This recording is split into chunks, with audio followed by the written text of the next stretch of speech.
Hello everyone, this is me, Dr. Salahuddin Chinwari, your physiology teacher. Okay guys, हमारा module start था about the general physiology.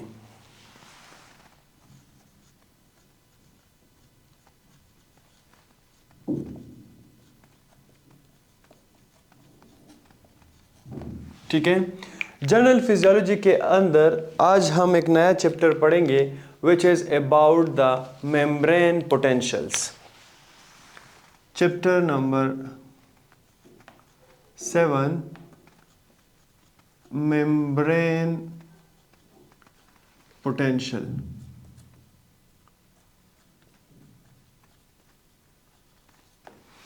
ठीक है, अब याद रखिए, first of all let me define membrane potential के what is membrane potential. Definition लेके यहां पे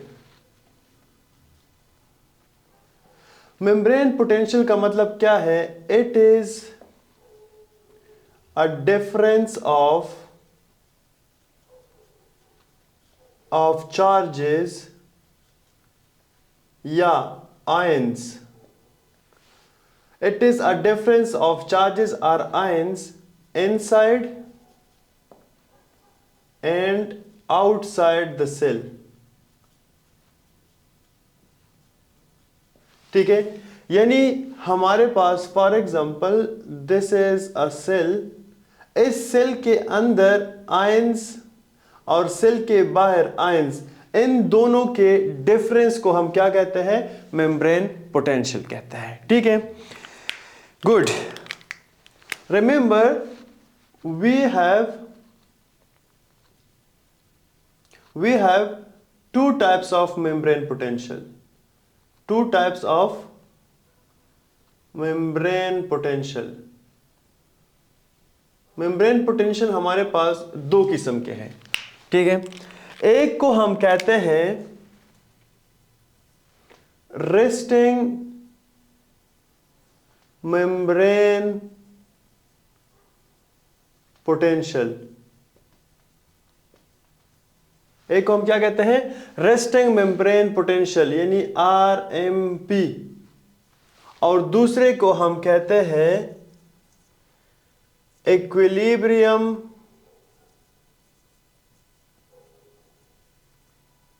पोटेंशियल.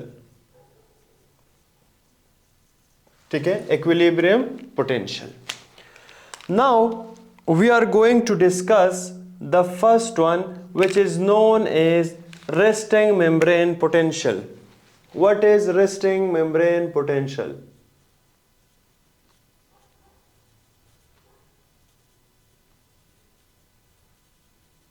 Resting membrane potential. देखिए, अगर कोई बंदा चाहता है कि सर इसका डिफिनीशन बताए तो वेरी इजी. मेम्ब्रेन पोटेंशियल को तो आप जानते हो कैसे कहते हैं? Difference of charges inside and outside the cell. Membrane potential at rest. Membrane potential at rest is known as resting membrane potential. ठीक है,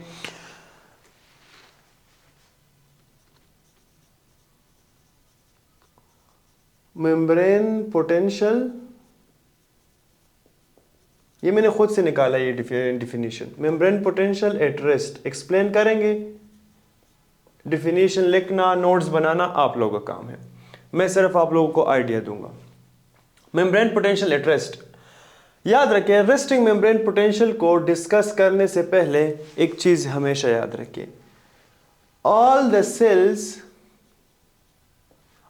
sales of body are loaded with potassium.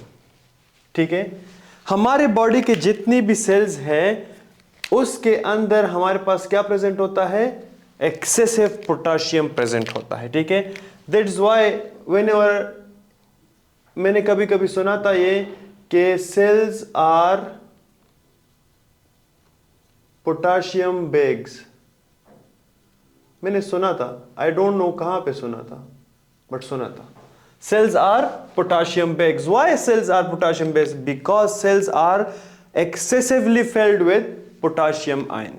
ठीक है, अब वापस हम आते हैं कि what is resting membrane potential. I draw a cell for you guys. For example, this is a cell,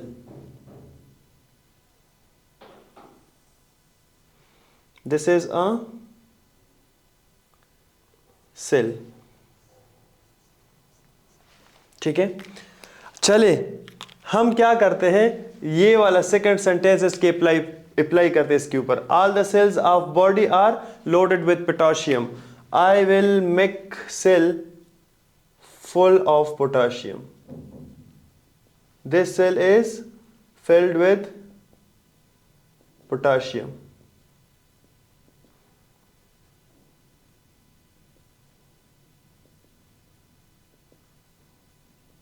okay, cells are filled with potassium. अगर cell potassium के साथ फिल है, पोटाशियम से फिल है, तो क्या मैं कह सकता हूं कि potassium is high in the cell.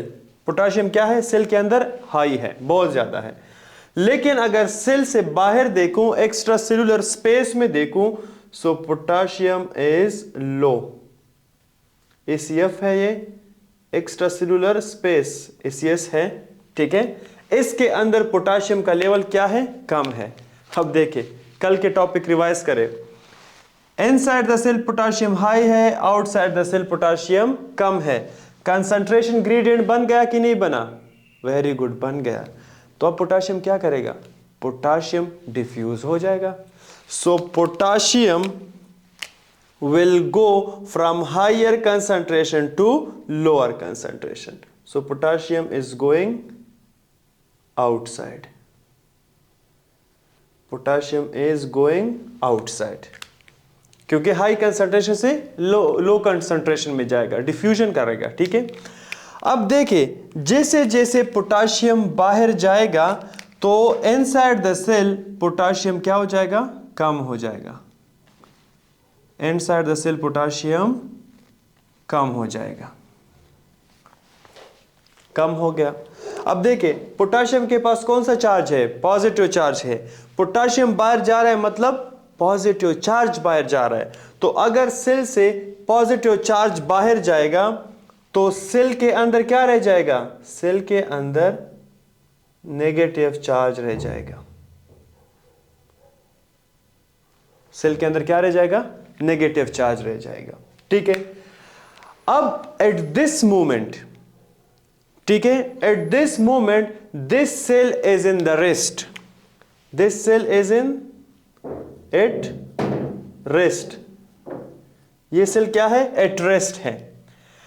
अब इस दौरान एट रेस्ट इस सेल का जो मेम्ब्रेन पोटेंशियल है, इस सेल का मेम्ब्रेन पोटेंशियल, उसको हम क्या कहते हैं, रेस्टिंग मेम्ब्रेन पोटेंशियल कहते हैं।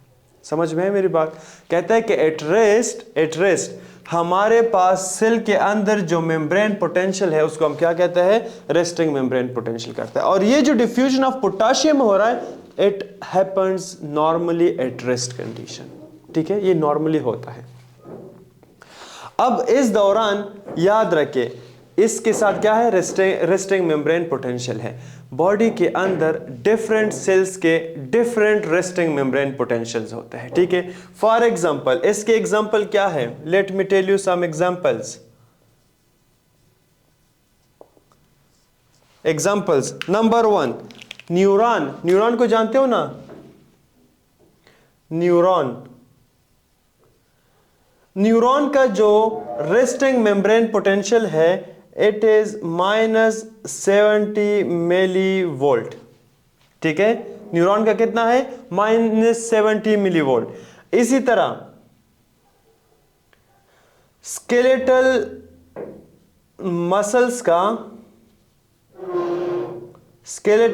मसल्स का हमारे पास रेस्टिंग मेम्ब्रेन पोटेंशियल कितना है, -90 millivolt. Cardiac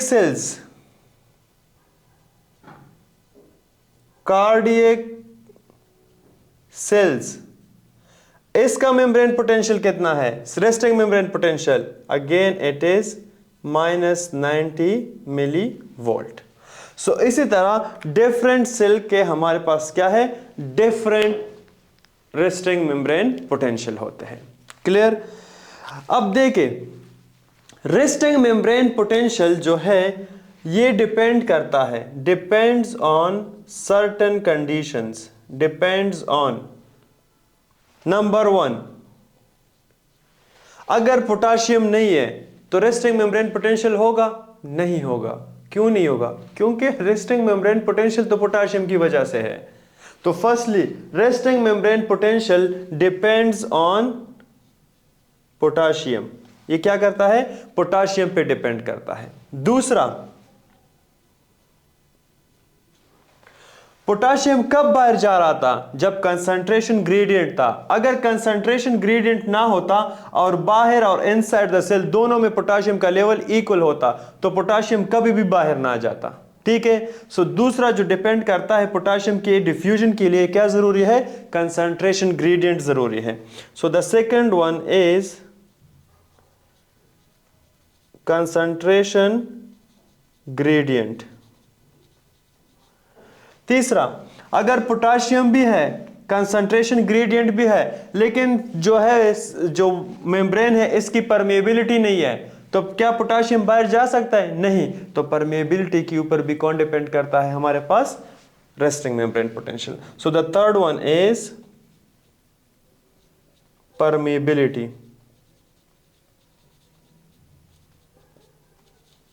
third one is permeability. ठीक है। अब इधर देखें, सबसे इंपॉर्टेंट डिपेंड्स जो है इसका, ये किसके ऊपर है, इसका पोटाशियम के ऊपर है,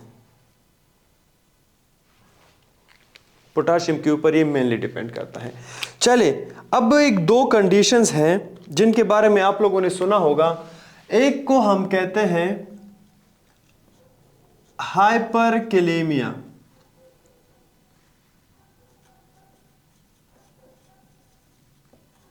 एक को हम क्या कहते हैं, हाइपरकैलेमिया कहते हैं, और एक है हमारे पास हाइपोकैलेमिया, हाइपरकैलेमिया एंड हाइपोकैलेमिया। अब हमने यहां कहा कि जो रेस्टिंग मेम्ब्रेन पोटेंशियल है ये मेनली किसके ऊपर डिपेंडेंट है, पोटाशियम का। अब हम कहते हैं कि अगर इन केस बॉडी के अंदर पोटाशियम का लेवल इंक्रीज हुआ है तो फिर क्या होगा।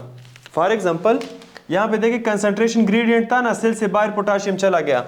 अगर मैं बोलूं कि इस एक्स्ट्रा सेलुलर स्पेस में यानी सेल से बाहर पोटाशियम का लेवल क्या है, in case of decrease it is increases, ये क्या है, इंक्रीज है। तो फिर पोटाशियम बाहर कैसे जाएगा, यानी हाइपरकैलेमिया जो है कंडीशन है, एक पैथोलॉजी है। इसमें क्या होता है, हमारे ब्लड के अंदर जो पोटाशियम है उसका लेवल इंक्रीज होता है।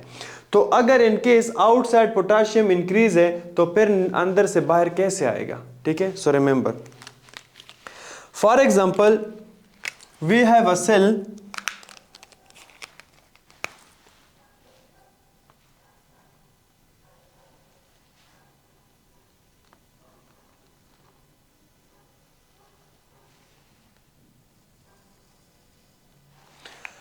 ठीक है, एंड यू नो गाइज के cell is filled with potassium.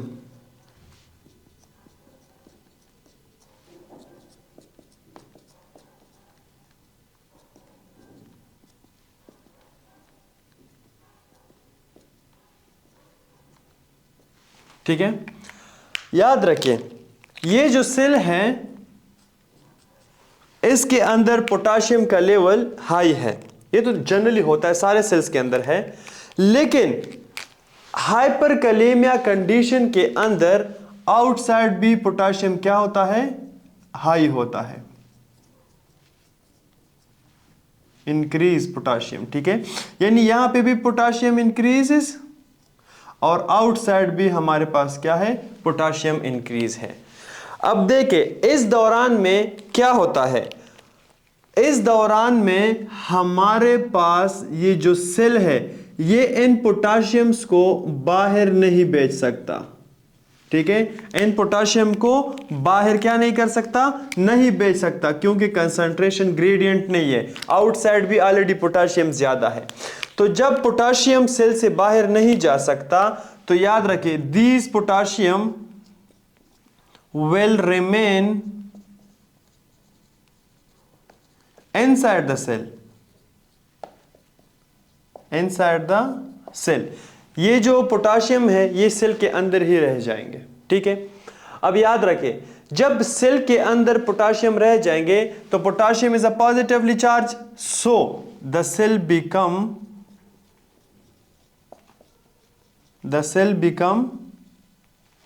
Positively charged, ठीक है। सेल क्या होगा, पॉजिटिवली चार्ज हो जाएगा। और याद रखिए पॉजिटिवली चार्ज सेल को हम कहते हैं डीपोलराइज्ड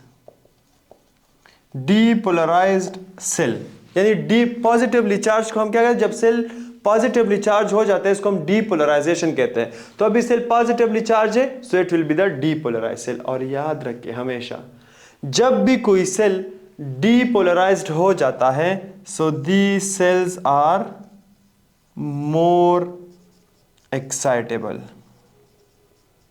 ये सेल क्या हो जाते हैं, the cells become more excitable,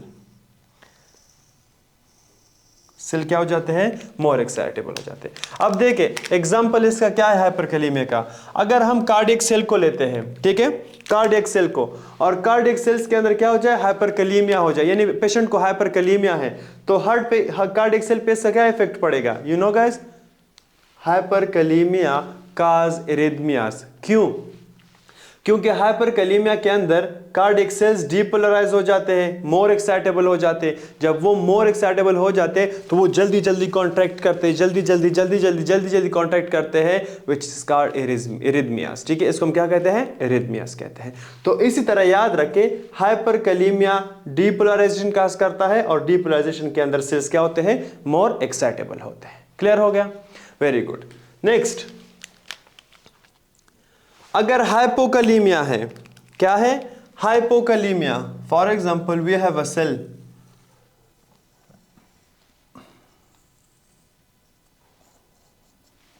ठीक है। अब cell is filled with potassium, ठीक है, cell is filled with potassium, लेकिन आउटसाइड जो है, आउटसाइड द सेल हमारे पास पोटाशियम क्या है, डिक्रीज है। और ये इतना डिक्रीज है कि नॉर्मल लेवल से भी नीचे चला गया है, नॉर्मल लेवल से भी क्या हो गया है, नीचे चला गया है, ठीक है। अब देखें जब पोटाशियम लेवल बाहर क्या है, कम है, यानी नॉर्मल से भी कम है, और सेल के अंदर ज्यादा है, सेल के अंदर ज्यादा बाहर कम, अगेन कंसंट्रेशन ग्रेडियंट, तो सारे पोटाशियम कहां पे चले जाएंगे, बाहर चले जाएंगे, ठीक है। अब जो पोटाशियम बाहर चले गए वो इतने थे कि सिर्फ इसको नॉर्मल कर दिया है, जो नॉर्मल लेवल था वहां तक आ गए, इंक्रीज नहीं हुआ, क्योंकि वो तो नॉर्मल लेवल से भी नीचे चले गए, हाइपोकैलेमिया है, ठीक है। तो इस दौरान कंप्लीटली पॉजिटिव पोटाशियम बाहर चले जाएंगे, और जब ये कंप्लीटली बाहर चले जाएंगे तो सेल हमारे पास क्या हो जाएगा, सेल हमारे पास कंप्लीटली नेगेटिव हो जाएगा। और जब सेल हमारे पास कंप्लीटली नेगेटिव हो जाता है, remember cell become negatively, the cell become negatively charged, ठीक है। और जब सेल हमारे पास नेगेटिवली चार्ज होता है इसको हम कहते हैं हाइपरपोलराइज्ड स्टेट, हाइपरपोलराइज्ड स्टेट। और जब सेल हमारे पास हाइपरपोलराइज्ड स्टेट में होता है, हमेशा याद रखें सेल हमारे पास क्या होता है, लेस एक्साइटेबल होता है, सेल क्या है, लेस एक्साइटेबल होता है। सो याद रखें हाइपरकैलेमिया मोर एक्साइटेबिलिटी, हाइपोकैलेमिया लेस एक्साइटेबिलिटी। अब देखिए guys, RMP resting membrane potential for certain cells like neuron is -70 millivolt.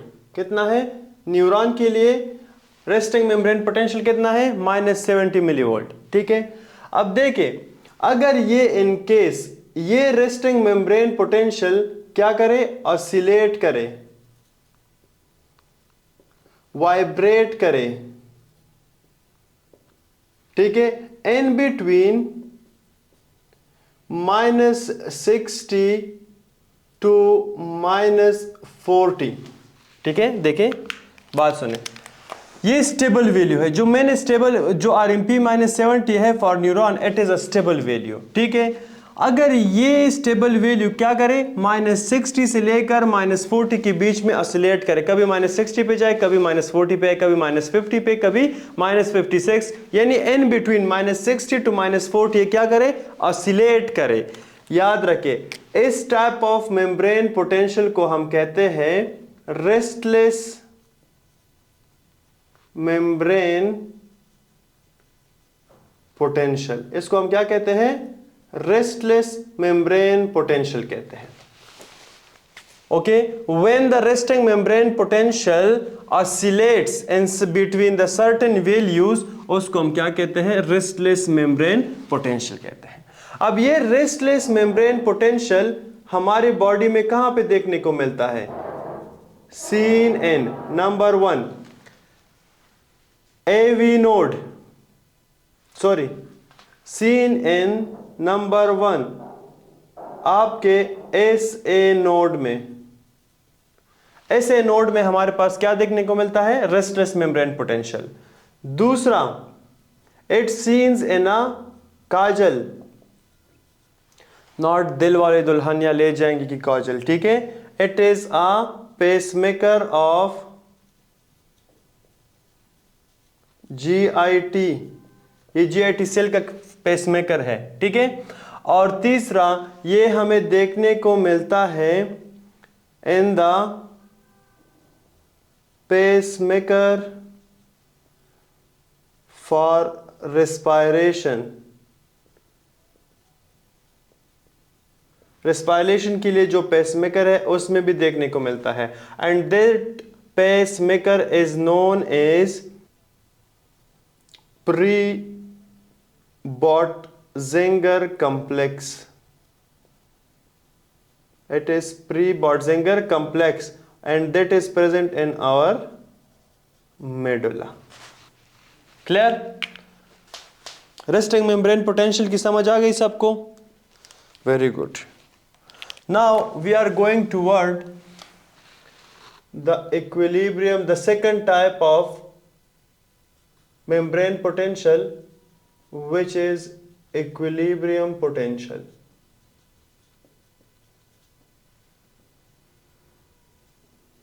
Equilibrium potential, ठीक है। अब याद रखिए what is equilibrium potential, definition लिखे,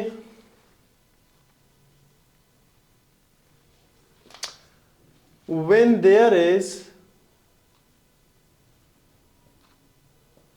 no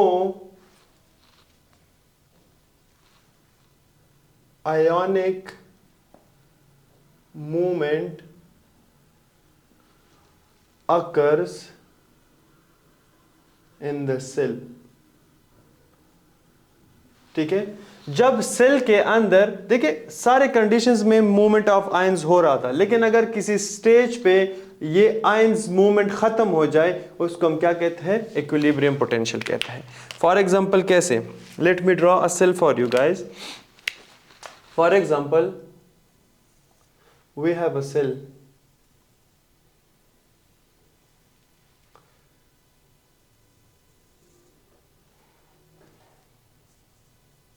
Cell, ठीक है।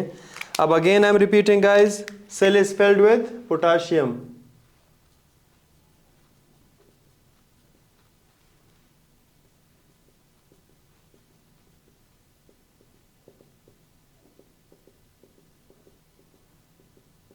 ठीक है, cell is filled with the potassium. अब व्हाट हैपेंस, इनसाइड जो है पोटाशियम क्या है, इंक्रीज है, आउटसाइड पोटाशियम क्या है, डिक्रीज है। अगेन कंसंट्रेशन ग्रेडियंट बन गया. So what happens, these potassium will go outside. ठीक है, पोटाशियम कहां चले जाएंगे, बाहर चले जाएंगे. अब जब पोटाशियम बाहर जाएंगे, the cell will become negatively charge. Cell will become negatively charge. ठीक है, अब क्या होता है, एक टाइम ऐसे आ जाता है कि सेल जो है ये नेगेटिवली चार्ज हो जाता है. तो ये सेल के अंदर क्या हो जाता है, इलेक्ट्रिकल पोटेंशियल जो है, ठीक है, इलेक्ट्रिकल पोटेंशियल ग्रेडियंट बन जाता है. मतलब सेल नेगेटिवली चार्ज हो गया. अब बाहर हमारे पास क्या है, पोटाशियम ज्यादा है क्योंकि बाहर आए हैं सेल से सारे. तो अब क्या करता है, ये नेगेटिवली चार्ज जो है, ये नेगेटिव चार्ज वो क्या करता है, ये इन पोटाशियम को वापस अंदर बुला लेता है क्योंकि अपोजिट अट्रैक्ट ईच अदर. ठीक है, नेगेटिविटी ज्यादा हो गई, पॉजिटिविटी बाहर ज्यादा हो गई, इलेक्ट्रिकल पोटेंशियल ग्रेडियंट बन गया, जिसकी वजह से ये पोटाशियम जो है वापस सेल के अंदर चला जाता है, यानी ये पॉजिटिव चार्ज वापस अंदर चला जाता है. ठीक है, अब देखिए सेल के अंदर at a time outgoing of potassium भी जारी है और इनकमिंग ऑफ पोटाशियम भी जारी है. मतलब एक टाइम में पोटाशियम बाहर भी जा रहा है और पोटाशियम अंदर भी आ रहा है. तो इस दौरान एक मूवमेंट ऐसे आ जाता है, एक स्टेप, एक टाइम ऐसे आ जाता है जिसमें पोटाशियम इनसाइड इक्वल हो जाता है पोटाशियम आउटसाइड के साथ. यानी positive charge inside the cell and positive charge outside the cell become equals. तो उस मूवमेंट में, उस कंडीशन, उस टाइम को हम क्या कहते हैं, इक्विलिब्रियम पोटेंशियल कहते हैं. Let me repeat it again. Cells are filled with potassium, so potassium having high concentration inside the cell but having low concentration outside the cell. तो हमारे पास कंसंट्रेशन ग्रेडियंट बन गया, जिसकी वजह से पोटाशियम हायर कंसंट्रेशन से जाएगा कहां पे, लोअर कंसंट्रेशन में. आफ्टर सम टाइम सारे पॉजिटिव चार्ज बाहर चले जाते हैं, सेल बिकम नेगेटिवली चार्ज. तो सेल के अंदर नेगेटिव चार्ज है, सेल के बाहर क्या है, पॉजिटिव चार्ज है. तो अगेन इलेक्ट्रिकल पोटेंशियल ग्रेडियंट बन गया, इलेक्ट्रिकल ग्रेडियंट बन गया, जिसकी वजह से ये पोटाशियम जो है, पॉजिटिवली चार्ज मॉलिक्यूल जो है, वापस अंदर जाना स्टार्ट कर देते हैं. सो ऐसे होता है कि एक ही टाइम में पोटाशियम बाहर भी जा रहा है, पोटाशियम अंदर भी जा रहा है. तो एक पॉइंट आ जाता है जिसमें going outside and coming inside ये पोटाशियम का इक्वल हो जाता है दोनों. तो उस पोटेंशियल को, उस टाइम उस पोटेंशियल को हम क्या कहते हैं, इक्विलिब्रियम पोटेंशियल कहते हैं. क्लियर होगा यहां तक? अब देखिए, ये जो इक्विलिब्रियम पोटेंशियल है, हमेशा याद रखें, इसके लिए 2 पॉइंट्स याद रखें. इस इक्विलिब्रियम पोटेंशियल के लिए 2 पॉइंट्स याद रखें. नंबर वन ये है कि it will always happen when there is a concentration gradient. Concentration gradient. और दूसरा, equilibrium potential will always be considered potential for inside the cell. यानी ये जो इक्विलिब्रियम पोटेंशियल है, ये हम इनसाइड द सेल के लिए करते हैं. ठीक है, अब देखिए इक्विलिब्रियम पोटेंशियल कब हुआ था, जब पोटेंशियल बाहर जा रहा है और पोटेंशियल अंदर आ रहा है. लेकिन हम ये किसके लिए काउंट करते हैं, इनसाइड द सेल के लिए. ठीक है, ऑफ सेल. ठीक है, now let's calculate some equilibrium potential for some ions. ठीक है, नंबर 1, चलिए बात करते हैं हम नंबर 1 की, विच इज सोडियम. दूसरा है हमारे पास पोटाशियम. तीसरा है हमारे पास क्लोराइड. और 4 है हमारे पास कैल्शियम. इन चारों के लिए हम देखते हैं कि इक्विलिब्रियम पोटेंशियल क्या है. चले मैं सब के लिए सेल ड्रॉ करता हूं.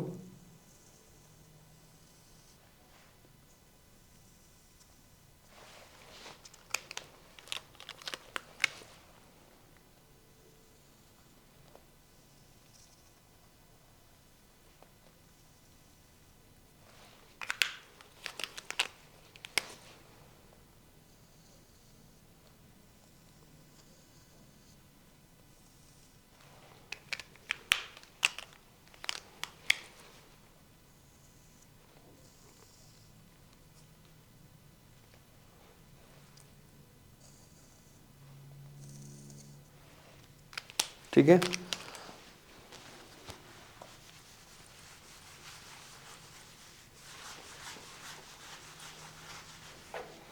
अब देखिए मेम्ब्रेन पोटेंशियल हम इक्विलिब्रियम पोटेंशियल इन 4 सेल के लिए देखते हैं, ठीक है।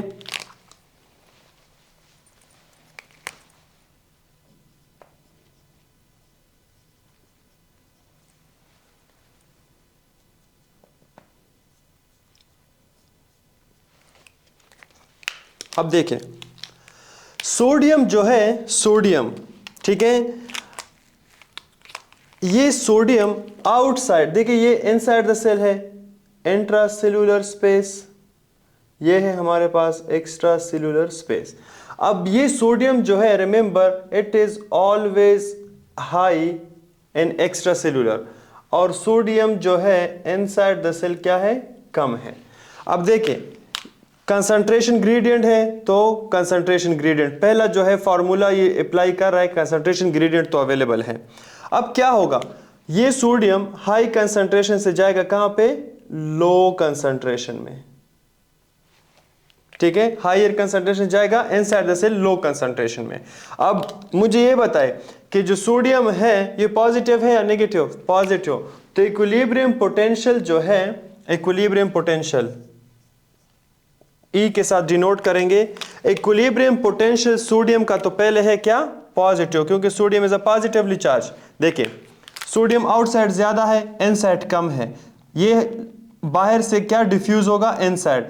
जब ये पॉजिटिव सोडियम क्या है, पॉजिटिवली चार्ज है, जब पॉजिटिव अंदर जाएगा तो सेल के अंदर क्या हो जाएगी, पॉजिटिविटी इंक्रीज हो जाएगी, तो इक्विलिब्रियम पोटेंशियल क्या होगा, पॉजिटिव होगा। So equilibrium potential is positive. कितना है ये, positive 60 milli volt for what, for sodium. Sodium के लिए इक्विलिब्रियम पोटेंशियल क्या है, प्लस 60 मिली वोल्ट, ठीक है। इसी तरह पोटाशियम की बात करते हैं। अब पोटाशियम जो है ये क्या है, सेल के अंदर हाई है एंड आउटसाइड क्या है, डिक्रीज है। अगेन कंसंट्रेशन ग्रेडियंट तो है, ठीक है। अब क्या होगा, ये पोटाशियम will come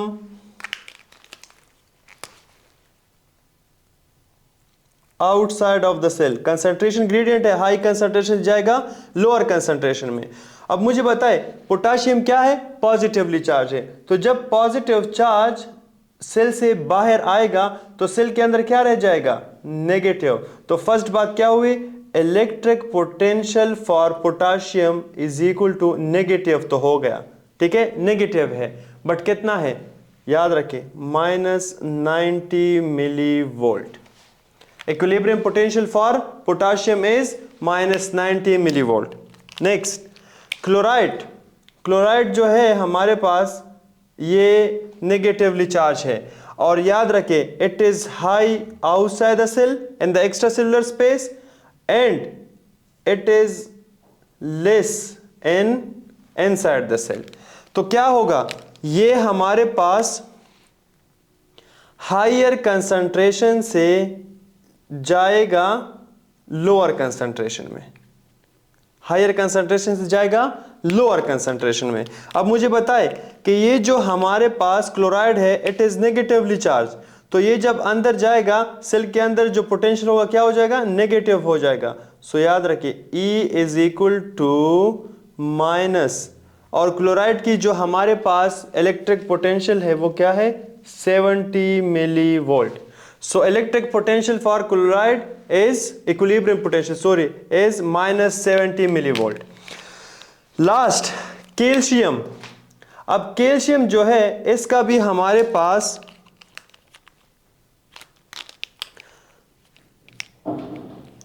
आउटसाइड क्या है, ये हाई है,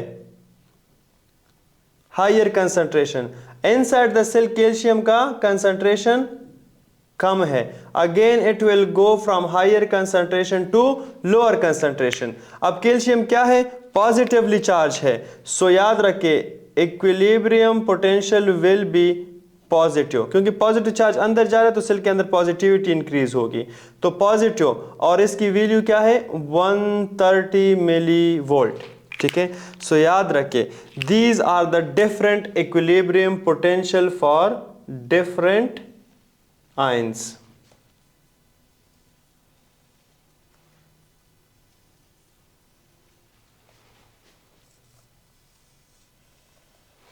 ठीक है, तो these are the different potentials for different ions. अब देखिए एक चीज है, प्लस माइनस माइनस प्लस, ये तो आपको समझ में आएगा कि कैसे है, क्योंकि पॉजिटिव चार्ज अंदर जा रहा है तो पॉजिटिविटी होगी इसलिए प्लस लग गया, नेगेटिव जा रहा है तो नेगेटिव। लेकिन सर आपने ये 60 लिखा है, 90 लिखा है, 70 लिखा है, 130 लिखा है, ये आपने कहाँ से लिखा?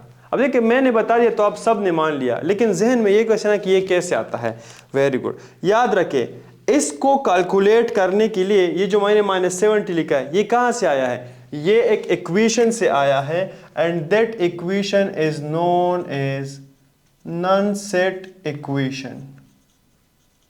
ये एक फिजियोलॉजिस्ट था, उस फिजियोलॉजिस्ट ने इसको कैलकुलेट करने के लिए क्या है, एक इक्वेशन बनाया था, और उस इक्वेशन से ये वाले वैल्यूज आए हैं। ठीक है, इक्वेशन क्या है? वो इक्वेशन है equilibrium potential is equal to minus plus minus, ठीक है, प्लस माइनस 61, ये कांस्टेंट वैल्यू है।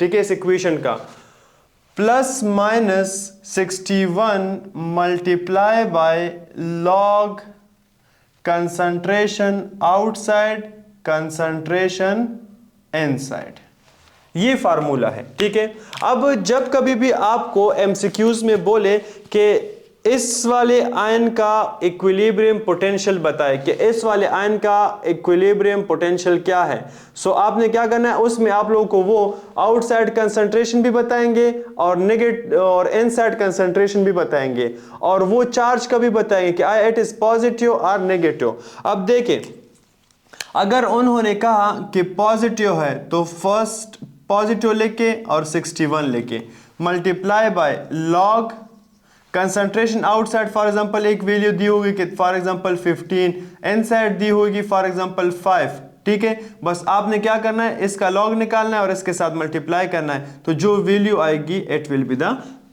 Equilibrium potential. ठीक है, और अगर वो नेगेटिव वैल्यू देते हैं, आपको कहते हैं कि नेगेटिव है, तो ये आपने पॉजिटिव को हटा के नेगेटिव करना है, फिर आपने इसकी कैलकुलेशन करनी है, तो आपके पास वैल्यू आ जाएगी। ठीक है, सो इक्विलिब्रियम पोटेंशियल को कैलकुलेट करने के लिए हमारे पास क्या है, इक्वेशन है which is known as Nernst equation. Clear? अब देखिए नन सेट इक्वेशन जो है it is for the calculation of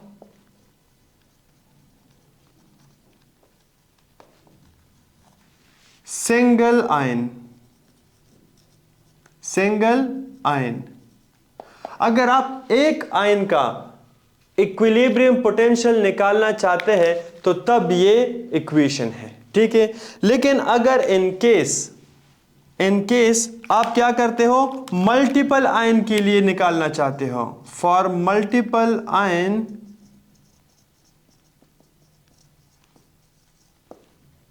ions we have another equation। ठीक है, and that another equation is known as Hodgkin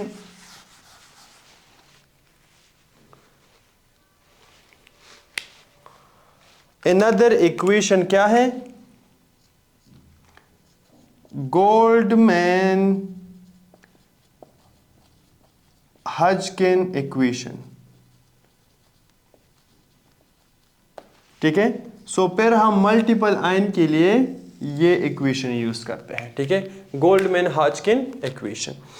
याद रखें ये जो गोल्डमैन Hodgkin इक्वेशन है ये तो number 1 calculation of multiple ion के लिए यूज करते हैं, मल्टीपल आयंस के लिए। दूसरा it also calculate ions permeability, ये आयंस की परमेबिलिटी को भी क्या करते हैं, कैलकुलेट करते हैं। ठीक है, next we have a concept and a membrane potential and that concept is known as driving force.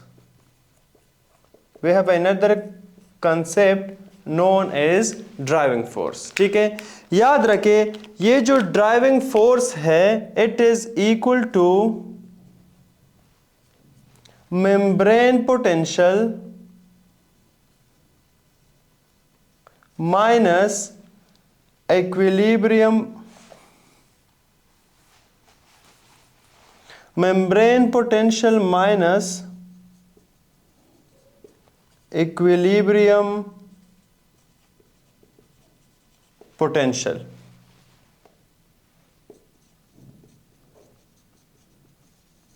ठीक है, ड्राइविंग फोर्स जो है ये किसके इक्वल है? Membrane potential minus equilibrium potential. ठीक है, अब देखें अगर for example we take sodium DF यानी ड्राइविंग फोर्स फॉर सोडियम मालूम करते हैं कि इसके लिए ड्राइविंग फोर्स कितना है। सो मेम्ब्रेन पोटेंशियल सोडियम का कितना है? -70।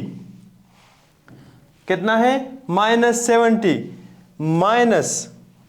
माइनस फार्मूले वाला। इक्विलिब्रियम पोटेंशियल कितना है सोडियम के लिए? Equilibrium potential +60 millivolt. ठीक है, अब देखिए driving force for sodium is equal to -70 अपनी जगह माइनस इनटू प्लस -60, तो it is equal to -130 millivolt. So driving force for sodium is -30 millivolt.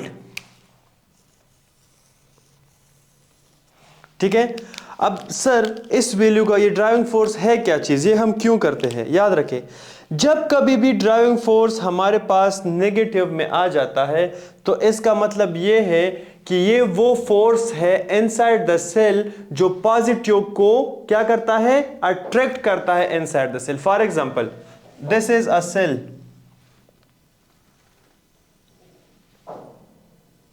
ठीक है, सोडियम का ड्राइविंग फोर्स कितना है? -130 मिलीवोल्ट इनसाइड द सेल है ये। ठीक है, अब ये -130 मिलीवोल्ट ये एक फोर्स है और ये फोर्स क्या करता है? ये केटाइंस को क्या करता है? अट्रैक्ट करता है इनसाइड द सेल। यानी ये ड्राइविंग फोर्स वो फोर्स है जो पॉजिटिव आयन चार्ज को, यानी जो पॉजिटिव आयंस है, जो केटाइंस है, उसको अट्रैक्ट करता है into the cell. That force is known as driving force. ठीक है, दूसरा ये सिर्फ पॉजिटिव चार्ज को अट्रैक्ट नहीं करता इनटू द सेल, ये एक और काम भी करता है। याद रखें इट इज नेगेटिव। ठीक है, और सेल के अंदर जब ये नेगेटिव आएगा तो सेल क्या होगा? सेल के अंदर नेगेटिव चार्ज होंगे कि नहीं होंगे? So same charges repel each other, so ये it also repels negative charges. तो again I am repeating, driving force is the force which attract cation into the cell and repel anion out from the cell. Such force is known as driving force. Clear? Any question up to this? If yes, please put your question in the comment section. We will answer you. See you in the next class guys. तब तक के लिए अल्लाह हाफ़िज़।